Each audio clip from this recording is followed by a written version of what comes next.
What's up YouTube, it's Crabbar6 back on the video, and today's video we'll be talking about one of the most underrated defenders in Rainbow Six Siege today. When this defender's strong gadget and loadout, this defender just needs more respect and recognition. So with that being said, let's get right into the video. So this defender's gadget specializes in air denial and was actually released pretty recently. And if you haven't already guessed it, the operator is Thorn. Thorn's gadget allows her to push attackers out of areas on the map, or force them into areas where they might not be as comfortable. That's because the Razor Bloom provides a threat of killing the attackers if they stay in the radius of the gadget for too long. So in theory, Thorn's gadget should be one of the better gadgets in the game. However, some people, including content creators and other high-ranked players, can't really say the same thing about Thorn. I think Thorn's gun's really good, and her traps are decent for information, but I really think the Thorn traps are kind of ass. Next up, we have Thorn, which got voted into B tier, and I don't think a lot of you are going to be surprised by this. She has the worst gadget out of any of the trap operators in this game. While I see where these guys are coming from, and I don't have anything against them at all, I just feel like they're seeing Thorn's gadget as a way to get actual kills, which is like one of the most attractive parts of the gadget. However, in reality, that's just not the case. Because of the 2 to 3 second delay, it's going to be very hard to actually pinpoint kills with just the gadget. So you need to place your gadgets in ways that either force attackers into spots or force them out of spots. And you need to play off those Thorn gadgets. Otherwise, the Thorn gadgets will be ass and no one will die to them. With this aspect of methodically placing your gadgets, I feel like it puts Thorn in a different category than like Ella or Capcan. This is because I feel like with them, you're just hoping they walk into it and you're putting them in pretty common angles and pretty common spots where attackers will not see it or just ignore it. And not only that, but also just the threat of a Thorn gadget being able to kill you will scare off attackers.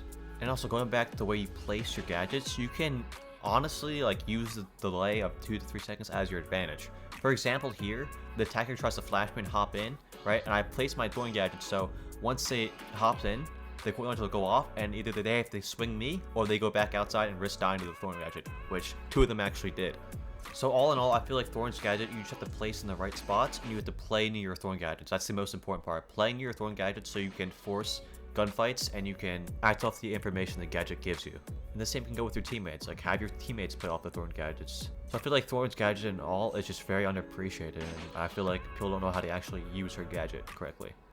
So enough about her gadget, let's move on to arguably her strongest point, which is her loadout. One of Thorn's primaries is the Uzi, which is actually a 50 cal. It does a decent amount of damage at 36 and a solid fire rate at 700. Her other primary is the M870, which is probably, in my opinion, the best shotgun in the game. This is the same shotgun on Jaeger and Bandit, however, unlike Jaeger and Bandit, it would actually be practical to run the shotgun on Thorn. Her secondaries are the 1911 Tech Ops and the C75 Auto, which you should always be running the C75 Auto. She may not have a 1.5, which may be a deal breaker for most players, but her damage and fire rate make up for it. She overall just has solid weapons. Her secondary gadgets though just solidify Thorn's amazing loadout. She comes with the deployable shield or the barbed wire. The deployable shield can allow Thorn to play behind the shield and play near her gadgets more, and it can also be a vital piece of utility for the team. And on the other end, you can pair the barbed wire with Thorn's gadgets, making it for easier kills, or you can just use it for extra intel or extra utility throughout your bomb site. So with that being said, the amount of utility Thorn brings can just elevate a defense entirely. Because of her traps giving off an alarming sound once they're activated and an attacker steps in the radius, it gives intel for the defenders, and on top of that, if you go with barbed wire, you have even more intel. Or on the contrary, like I said previously, you can use the deployable shield to extend out in different areas of the map, different rooms, and elevate your defense. So with all that being said, and taking her loadout and her gadget into account, I feel like she's on par, if not better, than operators like Capcan or Ella. I can safely say Thorn can be played as a roamer, as an anchor, or support, whatever you really need for the team. And Thorn is probably one of the only operators where I switch between guns so frequently, so if you like the shotgun better or the Uzi better, it's really up to your personal preference. With her super strong loadout and her versatile game style and gameplay, but above all else, just your ability to have fun on this operator just cements Thorn as a good and solid operator to play anytime you need. So therefore, all this disrespect and her getting compared to mid operators and almost projected as a bad operator is just not fair. And even though she may not receive the same level of attention as some of her counterparts, her impact is undeniable. So I think that's going to wrap it up for me today. I hope you enjoyed this video. I hope you honestly learned something.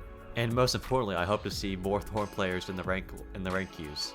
If you like these type of videos, please consider subscribing. It really helps me out, and it motivates me to keep making these videos. So yeah, I thank you for watching. I'll see you in the next one.